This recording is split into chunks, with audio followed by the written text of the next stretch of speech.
All right, let's talk about something that probably keeps a lot of us up at night. You've got a great team, or at least they used to be, and now things are starting to break apart. Today, we're not just going to talk about the problem, we're going to break down a real-world playbook for turning that conflict back into cohesion. You know the story, right? Productivity just nosedives, morale is in the basement, and suddenly your best people are, let's be honest, probably updating their LinkedIn profiles. But it really doesn't have to end that way. To see how to pull out of that spiral, we're going to dive into a pretty fascinating case study. So our story today comes from inside the financial services company BDO. And what's so cool is that we can basically get an inside look from their meeting minutes to see exactly how they figured out what was wrong, and more importantly, how they fixed a serious internal conflict. This isn't theory. This is a practical roadmap for getting a team back on its feet. Okay, Section 1, a department divided. So what was the actual problem here? Well, at BDO, it all started with a classic setup.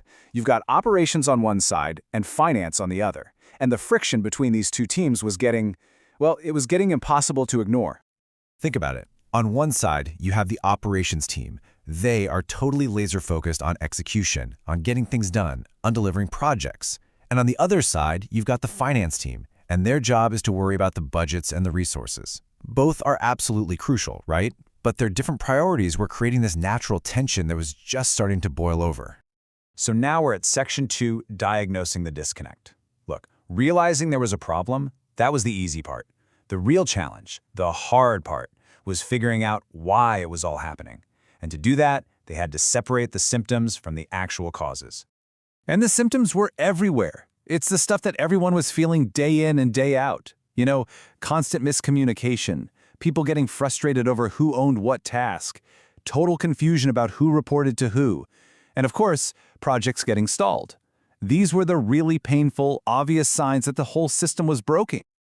But here's what's so smart about how they handled this. They didn't just stop at the symptoms.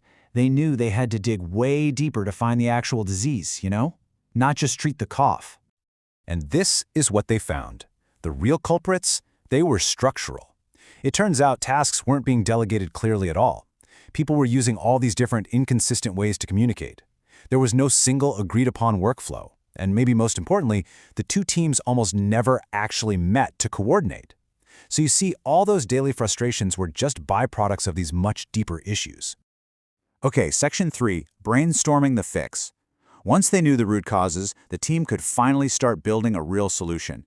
They got the key people into a room, and the ideas just started to flow, and everyone brought a really unique, really valuable perspective to the table.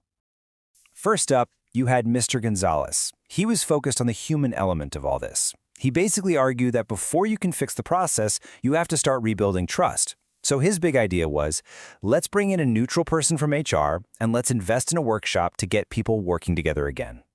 Then you had Miss Labrador, and she came at it from a more structural angle. For her, the fix had to start with the absolute fundamentals. She said, let's establish clear, consistent rules for how we communicate, and, crucially, let's get these teams talking to each other every single week in a dedicated meeting.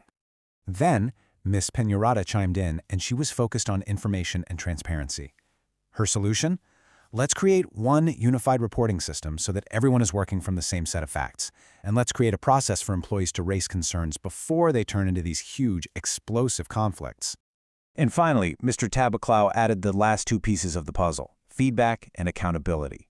He suggested setting up an anonymous way for people to raise issues, which is huge for making people feel safe, and then doing regular monthly reviews to make sure the changes were actually sticking.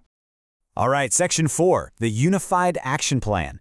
Now this, to me, is the most brilliant part of the whole story. They didn't just pick one person's idea. They realized that each suggestion was actually tackling a different piece of the root cause. The real power was in combining all of them into one, single, multi-layered action plan. So, this is what they landed on, a really powerful 5-step plan. Step 1, bring in HR to mediate. Step 2, lock in those weekly meetings, no excuses. 3, formally rewrite the entire workflow. 4, get a shared system for tracking tasks so everyone's on the same page. And 5, bring everybody together for that collaborative workshop. See, it's comprehensive. It tackles the problem from every single angle. But we all know a plan is just a piece of paper without ownership, right? So to make sure this thing actually worked, they defined crystal clear responsibilities for everybody. HR was going to lead the mediation and manage the new feedback system. Supervisors were responsible for making sure the new processes were actually being used on the ground. And the employees, they were empowered to follow the new rules and to actively participate. So, let's move to our final section, lessons for your team. That's the BDO story. It's a great story. But what does it mean for your team right now? Let's distill this whole thing down into some actionable lessons that you can actually apply in your own workplace. Okay, here are the 4 big takeaways from their success. Number 1, you have to look past the daily frustrations, the symptoms, to find the real structural cracks underneath. 2, the best solution is never just one person's idea. It's usually a blend of different perspectives that tackles both the people and the process problems. 3, a plan without owners is just a wish list. You have to define exactly who is responsible for what. And finally, number 4, this isn't a one-time fix. You have to build in feedback loops, like those monthly reviews, to make sure the changes actually stick around. And that brings us to the final and honestly the most important question. This isn't just some interesting story, it's a playbook. So looking at this list, I want you to think about your own team. Is there miscommunication? Are workflows unclear? Which one of these steps, which single step, could you start a conversation about tomorrow? Because fixing a team, it always starts with just one deliberate step.